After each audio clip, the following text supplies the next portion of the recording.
আসসালামু আলাইকুম এভরিওয়ান। আমি সানজিদা চৌধুরী বলছি চট্টগ্রাম থেকে।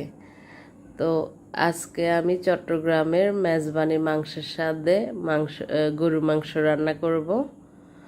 তো পুরো ভিডিওটা দেখতে থাকুন, তাহলে বুঝতে পারবেন আমি কিভাবে মেজবানির মাংসের সাথে গরুর মাংসগুলো রান্না করেছি।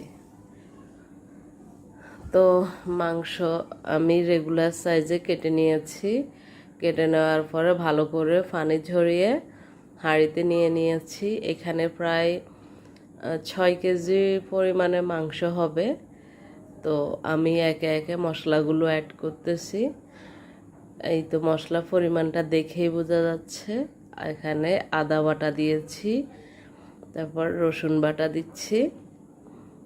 মশলার পরিমাণটা সবগুলোই অ্যাকুরেট হতে হবে।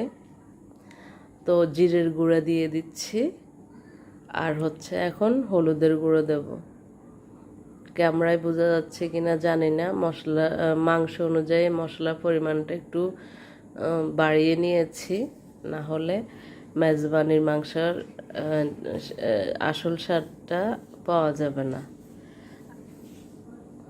আমি মেজবানির মাংসের স্বাদে রান্না করতেছি, বাট আজকে মেজবানির মাংস রান্না করতেছি না। মেজবানি মাংস রান্না করতে হলে আরও কিছু উপকরণের প্রয়োজন হয়। অন্য একদিন আমি রেসিপিটা শেয়ার করব ইনশাল্লাহ। তো এখানে পরিমাণ মতো আমি তেল দিয়ে দিয়েছি, স্বাদ অনুযায়ী লবণ, আর হচ্ছে এলাচ, দারুচিনি। এলাচ এখনও দেইনি। দারুচিনি, তেজপাতা এগুলো দিয়ে আমি মাংসটাকে ভালো করে মিশিয়ে হাঁড়িতে চড়িয়ে দিয়েছি। তো মাংসটা যখন মোটামুটি কষানো হয়েছে, এখানে বড় করে কাটা পেঁয়াজগুলো দিয়ে দিচ্ছি। প্রথমে দেই নাই, এখন দিচ্ছি। নিয়ম অনুযায়ী দিতে হবে, তাই পেঁয়াজটা আমি এখন দিচ্ছি। আর এখানে এলাচগুলো ধুয়ে আমি পানি জড়িয়ে রেখেছি, এগুলোকে আমি পরে ব্লেন্ড করে দেব। কখন দিচ্ছি সেটা অবশ্য দেখিয়ে দেব। তো এখানে আমি আরও এক্সট্রা কিছু মশলা অ্যাড করব। পুরো ভিডিওটা দেখলে বুঝতে পারবেন কখন কি দিয়েছি। তো মাংসটাকে আমি ভালো করে কষিয়ে নিচ্ছি এখন। এই তো গুঁড়ো মশলাটা আমি একটু পরেই বলে দিচ্ছি এই গুঁড়ো মশলাতে কি কি আছে। এখানে আমি অর্ধেক পরিমাণ মশলাটা এখন দেব, আর মশলাগুলো আমি পরে অ্যাড করব। তো এই মশলার সাথে আছে, আগে একটু ধনে গুঁড়া দিয়ে দিচ্ছি।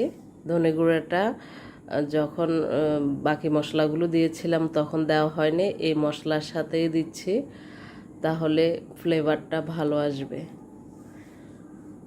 প্রায় 3 চামচ পরিমাণ আমি ধনে গুঁড়াটা দিয়ে দিচ্ছি। আর এলাচগুলো ব্লেন্ড করে আমি মাংসের সাথে মিশিয়ে দিয়েছি। এই পর্যায়ে দিতে হবে, না হলে ফ্লেভারটা ভালো আসবে না। তো এলাচগুলো দেওয়ার পরে আমি ভালো করে নেড়েচেড়ে ঢাকনা দিয়ে ঢেকে দিয়েছি। এখানে কিন্তু আমি সামান্য পরিমাণ ঝোলের পানি অ্যাড করেছিলাম, সেটা স্কিপ হয়ে গিয়েছে। তো আমি এখন আবার ঢাকনা দিয়ে ঢেকে দেব, মাংসটা যেন সিদ্ধ হয়। তো যে মশলাটা অ্যাড করেছিলাম সেখানে আছে কালো সর্ষে, আর কিছুটা সাদা সর্ষে, রাঁধুনি, আর হচ্ছে মৌরি, আর মিষ্টি জিরা, আর চিকন জিরা। আমি হাফ চামচের মতো নিয়েছি, সবগুলা হাফ চামচ করে নিয়ে আমি তাওয়ায় একটু তেলে ঠান্ডা করে ব্লেন্ড করে নিয়েছি। তো অর্ধেক মশলাটা তো আগে দিয়েছিলাম, অবশ্য দেখতে পেয়েছেন, আর বাকি মশলাটাও দেব, সেটা অবশ্য দেখিয়ে দেব। আর আমার ভিডিওটা যদি আপনাদের কাছে কোনো অংশে ভালো লেগে থাকে, প্লিজ আমার চ্যানেলটা যারা এখনও সাবস্ক্রাইব করেনি, আমার চ্যানেলটা সাবস্ক্রাইব করে নেবেন। আর পাশে থাকা বেল বাটনের অল অপশনটা প্রেস করে দিবেন। নতুন কোনো ভিডিও আপলোড দেওয়ার সাথে সাথে আপনাদের কাছে নোটিফিকেশন পৌঁছে যাবে। আর হচ্ছে আমার ভিডিওতে যদি বেশি ভালো লেগে থাকে তাহলে একটা লাইক দিতে ভুলবেন না। একটা লাইকই তো চাচ্ছি, তাই না? আর অবশ্যই কমেন্ট করে জানাবেন আমার রান্নাটা কেমন হয়েছে। মাশাআল্লাহ, অনেক সুন্দর একটা ফ্লেভার এসেছে, যেটা আমি পাচ্ছি। আপনারা এইভাবে রান্না করে দেখতে পারেন, বেশ মজাই হবে।